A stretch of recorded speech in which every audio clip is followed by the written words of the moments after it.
नमस्कार। आज हम बात करेंगे IGIA यानी कि इंदिरा गांधी अंतर्राष्ट्रीय हवाई अड्डे की, क्योंकि इंदिरा गांधी अंतर्राष्ट्रीय हवाई अड्डा देश का पहला वाटर पॉजिटिव का दर्जा पाने वाला हवाई अड्डा बन गया है।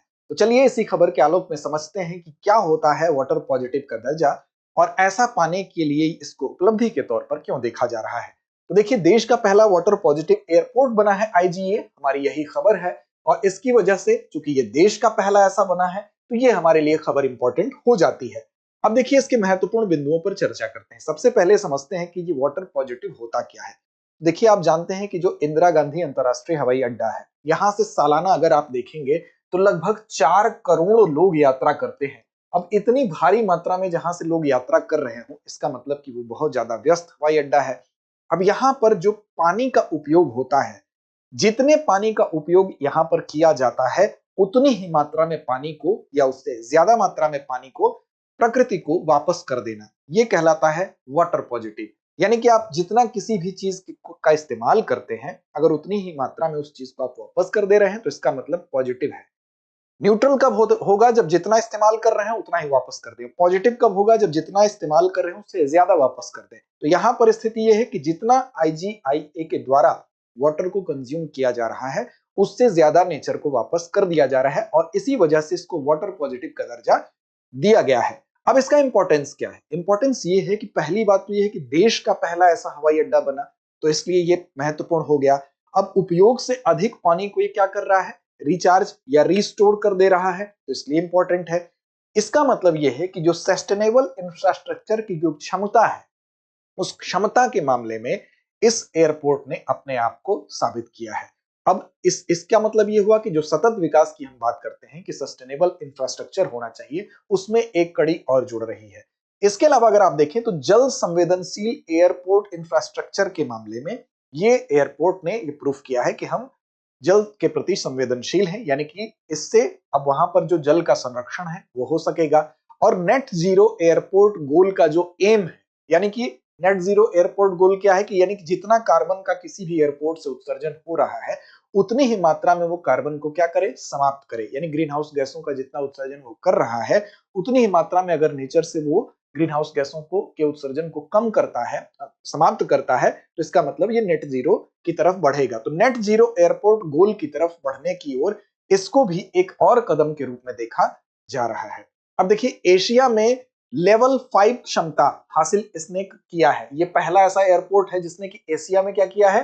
लेवल 5 यानी कि जो श्रेणी 5 है उसको हासिल कर लिया है। अब ये श्रेणी 5 क्या है? ये लेवल 5 क्या है? तो दरअसल ये लेवल 5 जो है, इसको भी आप याद रखेंगे कि ये जो ACI है यानी कि एयरपोर्ट काउंसिल इंटरनेशनल है, उसकी एक श्रेणी है, उसका एक लेवल है। ये लेवल कैसा है? तो इसमें कार्बन प्रबंधन के उच्चतम स्तर का ये प्रमाण देता है। यानी कि जो एयरपोर्ट या कोई भी जगह जो विशेष तौर पर ये एयरपोर्ट के लिए है, एयरपोर्ट काउंसिल इंटरनेशनल ने इस श्रेणी को बनाया है। तो जो एयरपोर्ट कार्बन के प्रबंधन को, कार्बन के मैनेजमेंट को बेहतर तरीके से करेगा, तो उसके लिए इस लेवल का ये प्रमाण पत्र दिया जाता है। जैसे कि उदाहरण के तौर पर, जैसे कि कहीं पर किसी भी एयरपोर्ट पर वेस्ट मैनेजमेंट बढ़िया है, वहां पर ग्रीन बिल्डिंग का निर्माण हो रहा है, आदि आदि। तो फिलहाल ये लेवल 5 पाने वाला अगर आप देखें तो एशिया में लेवल 5 क्षमता हासिल करने वाला पहला एयरपोर्ट भी बन गया है, इसलिए भी महत्वपूर्ण है। अब ये कदम जो है, कैसे इसमें सफलता कैसे मिली, इसके लिए इसने क्या क्या कदम उठाए? तो देखिए, इसने क्या किया। एक तो 6.25 से ज्यादा रेन वाटर हार्वेस्टिंग सिस्टम यहां पर आपको देखने को मिल रहे हैं।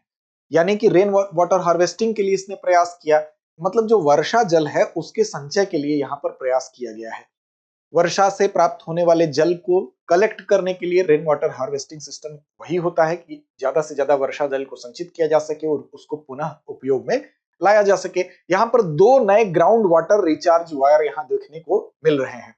तो ये रिजर्वायर देखने को मिल रहे हैं। तो 2 नए ग्राउंड वाटर रिजर्वायर मिलने की वजह से 9 मिलियन लीटर जो है वो अतिरिक्त पानी को स्टोर करने की यहाँ क्षमता भी डेवलप हुई है। अब ग्राउंड वाटर रिजर्वायर क्या होता है? तो बेसिकली ये भूमिगत एक प्रकार का सतही टैंक होता है, जिसमें कि वर्षा या ट्रीटेड वाटर जो होता है उसको स्टोर किया जाता है और फिर से ग्राउंड वाटर को रिचार्ज कर दिया जाता है, जिससे कि जो भूमिगत जल है उसका संतुलन बना रहा है।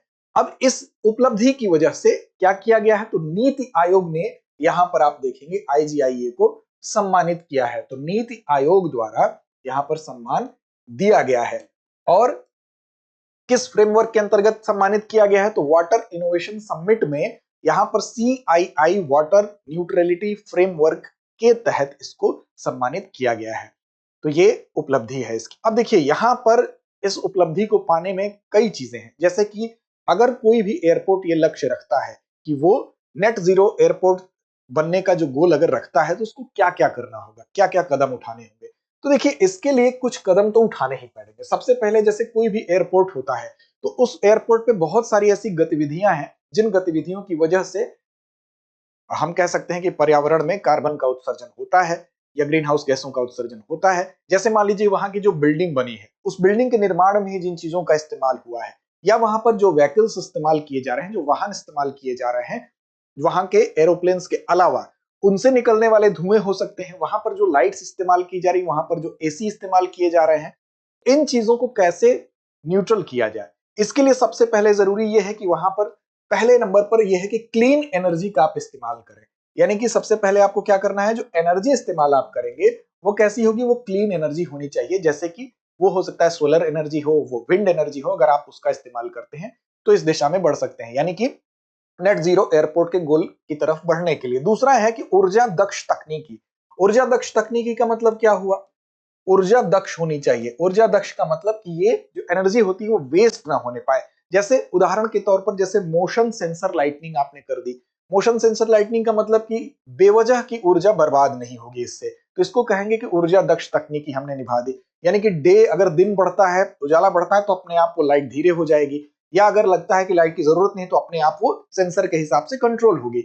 इसी तरह से इलेक्ट्रिक ग्राउंड, अगर हम बात करें ग्राउंड लेवल पर जो इलेक्ट्रिक व्हीकल्स हैं उनका इस्तेमाल अगर किया जाए तो तीसरा हम कह सकते हैं कि इसके लिए इलेक्ट्रिक व्हीकल्स जो होते हैं, इलेक्ट्रिक जो वाहन होते हैं उसका इस्तेमाल किया जाए।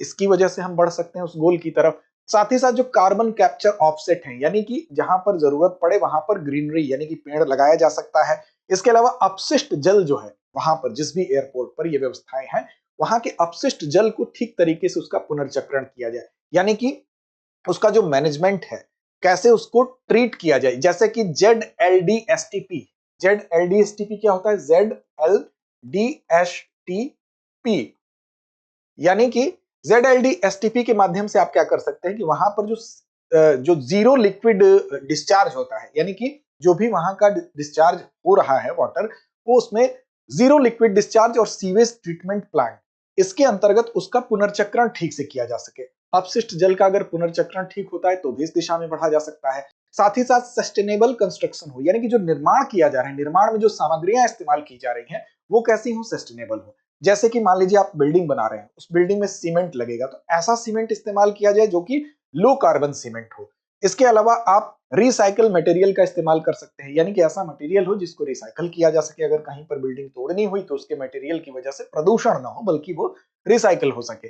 तो ये कुछ तकनीकी है जिसकी वजह से नेट जीरो एयरपोर्ट गोल की ओर भी अग्रसर हुआ जा सकता है। और उसी में एक कड़ी जुड़ रही है जो कि वाटर पॉजिटिव का दर्जा मिला है IGIA को, ये उसी दिशा में बढ़ता हुआ एक कदम है। यानी कि प्रकृति से जो चीजें इसने प्राप्त की, इस एयरपोर्ट ने प्राप्त की, वो प्रकृति को उससे ज्यादा मात्रा में लौटाने का इसका प्रयास सफल रहा, जिसकी वजह से नीति आयोग द्वारा उसको ये सम्मान दिया गया, ये दर्जा दिया गया। तो ये थी हमारी आज की खबर। और ऐसी ही एक महत्वपूर्ण खबर है आपके लिए भी।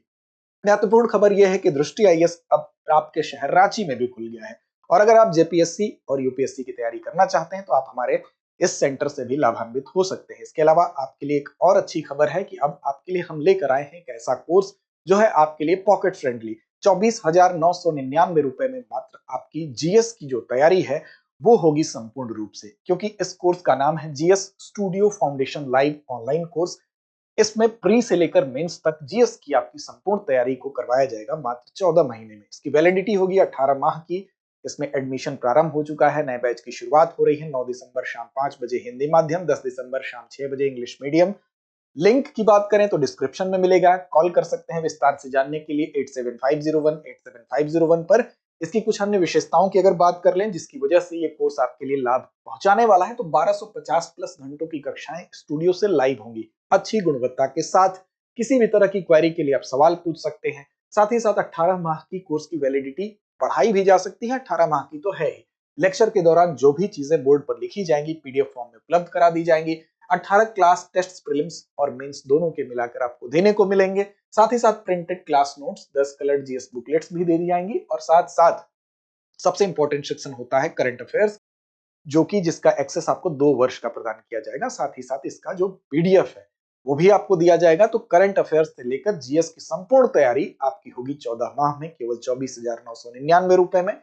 विस्तार से जानना चाहते हैं आप तो 8750187501 पर आप कॉल कर सकते हैं। अब चलिए अंतिम में समय आता है एक प्रश्न का, और ये प्रश्न आपके लिए है। दिल्ली एयरपोर्ट आईजीआई को वाटर पॉजिटिव होने पर किसने सम्मानित किया? पर्यावरण मंत्रालय, NITI Aayog, water neutrality framework, UNICEF या डब्ल्यूएचओ? तो इस प्रश्न का जवाब कमेंट बॉक्स में देना ना भूलिए। लड़ते रहिए अपने लक्ष्य की ओर बढ़ते रहिए। अब एग्जाम की तैयारी को और बेहतर करने के लिए हमारे चैनल को लाइक, शेयर और सब्सक्राइब करना ना भूलें।